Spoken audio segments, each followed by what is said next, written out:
এই বইটিকে আশা করি আপনারা কম বেশি সকলেই চেনেন। এটি হচ্ছে পাতাবাহার বাংলা চতুর্থ শ্রেণী। এখন যারা প্রাথমিকে ইন্টারভিউয়ের প্রিপারেশন নিচ্ছেন তারা অনেকেই ভাবছেন যে আমরা কোনখান থেকে শুরু করব বা কী করে করব। আজকে এই ভিডিওটা তাদের জন্য অনেকটা গুরুত্বপূর্ণ একটি আলোচনা হবে। এখন দেখুন, আমার হাতে একটি বই রয়েছে, সেটা হচ্ছে পাতাবাহার। আমি যদি এর পাতাগুলোকে উল্টে এর সূচিপত্র অংশে চলে যাই, তাহলে প্রথমেই আমরা এখানে সবার আমি ছাত্র সুনির্মল বসু এটাকে দেখতে পেলাম। তারপর রয়েছে নরহরি দাস, উপেন্দ্র কিশোর রায়চৌধুরী, তারপর কোথাও আমার রবীন্দ্রনাথ ঠাকুর। তিনজন লেখকের নাম আমরা জানতে পারলাম। এই লেখকগুলি সম্বন্ধে কিন্তু আমরা কম বেশি সকলেই পরিচিত। একটু আদ্রু প্রশ্ন কিন্তু আমরা পারবো তার উত্তরগুলো। কিন্তু যখন এর পরেই আপনি চলে যাবেন দ্বিতীয় পাঠে, তখন রয়েছে তোত্তো-চানের অ্যাডভেঞ্চার। লেখক বা লেখিকা তিনি হলেন তেতসুকো কুরোয়ানাগি। এখন এখানেই কিন্তু সমস্যা এসে হাজির হলো, কারণ এটি এমন একজন লেখক বা লেখিকা যার সম্বন্ধে আমরা কোনো কিছুই জানি না। তাহলে এখানেই আসল যে প্রশ্ন সেটা লুকিয়ে রয়েছে, যে আমরা যখন ইন্টারভিউয়ের প্রিপারেশন নেব তখন কোথা থেকে শুরু করব, কি করব। আপনারা ঠিক তখন বিভিন্ন একাডেমি, বিভিন্ন বইয়ের দোকানে গিয়ে বিভিন্ন বই কিনতে এইসবে ব্যস্ত হয়ে যাচ্ছেন, কিন্তু হাতের কাছে যেগুলো পড়ে রয়েছে আপনার কাছে সেইগুলোকে আপনারা কেউ এতটুকু গুরুত্ব দিচ্ছেন না। আমি এমন একজন লেখক বা লেখিকার নাম বললাম যার সম্বন্ধে আমাদের কিন্তু খুব কম জানা রয়েছে, কিন্তু যদি এই বইটাকেই উল্টে দিই কোন একটি পাতায় কিন্তু এই লেখক বা লেখিকা সম্বন্ধে আমরা এতটুকু হলেও ধারণা পাবো, যেখান থেকে আমরা আমাদের প্রিপারেশনটা শুরু করতে পারি। এখন দেখুন, এরপর যেটা রয়েছে যে বনভোজন গোলাম মোস্তফা, হয়তো কম বেশি একটু জানি। ছেলেবেলার দিনগুলি পূর্ণলতা চক্রবর্তী। ব্যাস, আমরা কিন্তু অনেকেই এই লেখক বা লেখিকার সম্বন্ধে কিন্তু কিছু জানি না। তাহলে আমার বক্তব্য হচ্ছে যে ইন্টারভিউয়ের প্রিপারেশন এই পারপাসে আপনাকে কিন্তু অযথা এদিক ওদিক ঘুরে বেড়ানোর প্রয়োজন নেই। আগে হাতের কাছে যে সকল উপকরণগুলো রয়েছে সেখান থেকে বিভিন্ন প্রশ্ন উত্তরগুলো করে দেওয়ার চেষ্টা করুন, সেগুলোকে একটু উল্টে পাল্টে দেখার চেষ্টা করুন। এই যে তোত্তো-চানের অ্যাডভেঞ্চার, তার লেখিকা হলেন তেতসুকো কুরোয়ানাগি।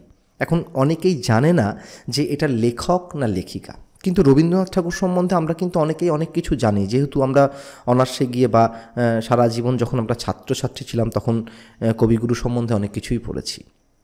তাহলে এই নতুন একটা বিষয় পেলাম, যেটা হচ্ছে উনি একজন জাপানি লেখিকা, উনি কিন্তু লেখক নন। তাহলে আপনাকে যদি বলা হয় যে তোত্তো-চানের অ্যাডভেঞ্চার, এই যে লেখক রয়েছেন এই লেখক সম্বন্ধে আপনি কিছু বলুন, তাহলে কিন্তু আপনাকে এটাই বলা হচ্ছে যে সবার আগে যে উনি লেখক নন, উনি একজন লেখিকা, সেটা আপনাকে জানতে হবে। এরপর যেমন ধরুন যে তোত্তো-চানের অ্যাডভেঞ্চার, এই তোত্তো-চানটাকে না, তোত্তো-চান কিন্তু কোনো ব্যক্তি নয়। আপনিও বলবেন যে তোত্তো-চান হচ্ছে একটা চরিত্র, সেটা একটা মানুষ, সেটা একটা ছোটো ছেলে বা কিছু। তোত্তো-চান মানে হচ্ছে ছোট্ট খুঁকু। তাহলে ছোট্ট খুকুর অ্যাডভেঞ্চার, এই গল্পের বিষয়বস্তু হচ্ছে এটাই। এটা কোন ভাষায় লেখা? এটা জাপানি ভাষায় লেখা। সেখান থেকে ইংরেজি অনুবাদ করেছেন ডরোথি ব্রিটেন। এবার সেই ইংরাজি থেকে বাংলায় অনুবাদ করেছেন মৌসুমী ভৌমিক। তাহলে দেখুন, এমন একটা বিষয় আপনার হাতের কাছেই উপকরণ পড়ে রয়েছে, সেখান থেকে কিন্তু এতগুলো প্রশ্ন খুব সহজেই আপনি কভার করতে পারলেন। কিন্তু আপনি ভাবলেন যে ক্লাস 4-এর বই, এখানে আর কি আছে, ওটা কিন্তু টেবিলেই পড়ে থাকলো। আবার দেখুন, আমি যদি শেষ পাতা উল্টাই, এখানে রয়েছে সুবিনয় রায়চৌধুরীর ছবির ধাঁধা নামক অংশটি গোটা শিক্ষাবর্ষ জুড়ে আনন্দ পাঠের অংশ হিসেবে শিক্ষক শিক্ষিকারা ব্যবহার করবেন। এখন এখান থেকেই প্রশ্ন যে আনন্দ পাঠ কী? তাহলে দেখুন, এর মধ্যেই কিন্তু অনেক প্রশ্ন লুকিয়ে রয়েছে। এখানে আছে যে অর্থাৎ মুক্ত চিন্তা চর্চার পরিসর, ওপেন এন্ডেড লার্নিং টাস্ক, সেটা কি? তাহলে যাবতীয় যা কিছু প্রশ্ন, সেই প্রশ্নগুলো কিন্তু প্রি প্রাইমারি থেকে 5, এই যে সিলেবাস, এই যে বই, এই যে পাঠ্যক্রম, এর মধ্যেই কিন্তু 50% লুকিয়ে রয়েছে।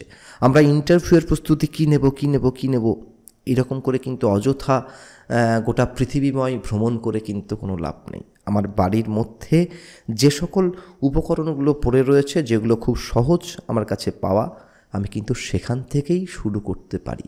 যেমন ধরুন, আমি যদি এই বইটাকে প্রথম পাতায় খুলি, তাহলে দেখুন এখানে রয়েছে যে ভারতের সংবিধান প্রস্তাবনা। এখন ভারতের সংবিধান প্রস্তাবনায় কী লেখা রয়েছে যদি আপনি জানেন, তাহলে কিন্তু আপনি এই প্রশ্নের উত্তর কিন্তু খুব সহজেই দিতে পারবেন। কিন্তু সেই প্রস্তাবনা অংশটি কোথায় রয়েছে? চতুর্থ শ্রেণীর বাংলা বইয়ে। তাহলে দেখুন এখানেও কিন্তু আপনি অনেক কিছু প্রশ্ন এবং তার উত্তরগুলোকে খুঁজে পাচ্ছেন। তার পরের পাতায় যদি উল্টে ফেলেন তাহলে দেখবেন যে ভারতীয় নাগরিকের মৌলিক অধিকার ও কর্তব্য। এখানে ভারতীয় নাগরিকদের মৌলিক অধিকার এবং তাদের মৌলিক কর্তব্য সম্বন্ধে বলা আছে। তাহলে এটাকে পড়ার জন্য অন্য কোনো বইয়ের প্রয়োজন নেই। আপনি যদি শুধুমাত্র এই ক্লাস 4-এর এই পাঠ্যপুস্তকটাকে একটু উল্টে পাল্টে দেখেন তাহলে এখান থেকে আপনি কিন্তু প্রচুর প্রশ্ন এবং তার উত্তর কিন্তু খুঁজে পেয়ে যাবেন। আপনি যখন এর প্রথম পাতায় চলে আসবেন, বইটির নাম হচ্ছে পাতাবাহার। কেন পাতাবাহার? কেন অন্য কিছু নাম নয়? কেন এর নাম পাতাবাহার? আচ্ছা, এই বইটি কে দিচ্ছে?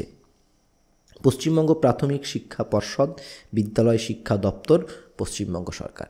এই বইটি কি বাজারে কিনতে পাওয়া যায়? তার উত্তর হচ্ছে কোনো এক জায়গায় লেখা রয়েছে যে এই বইটি বিক্রয়যোগ্য নয়।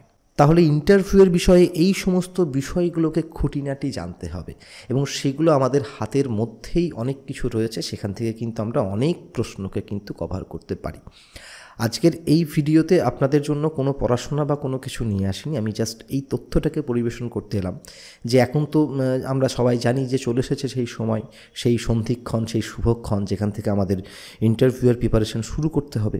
এইবার তাহলে আমরা কোথা থেকে শুরু করব, কী বই পড়ব ইত্যাদি আরও অনেক অনেক অনেক প্রশ্ন নিয়ে আমরা সবাই বিভ্রান্ত হয়ে বেড়াচ্ছি। তাই আমি বলতে এলাম যে আপনার বাড়িতে যে সকল বইগুলো রয়েছে আপাতত সেখান থেকে শুরু করে দিন, বসে না থেকে সেখান থেকে শুরু করে দিন এবং অবসর সময়ে ভাবেন যে আপনি কী করে করবেন। এই আমি কী করে শুরু করব, আমি কী করে করব, এই করতে করতেই কিন্তু সময় চলে যাবে। তাই আর বসে না থেকে শুরু করে দিন। যেমন আমি অনেকগুলো কোশ্চেন এখানে দেখিয়ে দিলাম যেগুলো কিন্তু এই বইয়ের মধ্যেই কিন্তু রয়েছে। এরপর আপনি একের পর এক চলে যান প্রত্যেকটা লেখক, সেই লেখক কি পরিচিত না অপরিচিত। যদি পরিচিত হয় তার সম্বন্ধে যদি আপনার কম বেশি কিছু জানা থাকে কোনো সমস্যা নেই, যদি জানা না থাকে তাহলে সেগুলোকে নোট করুন।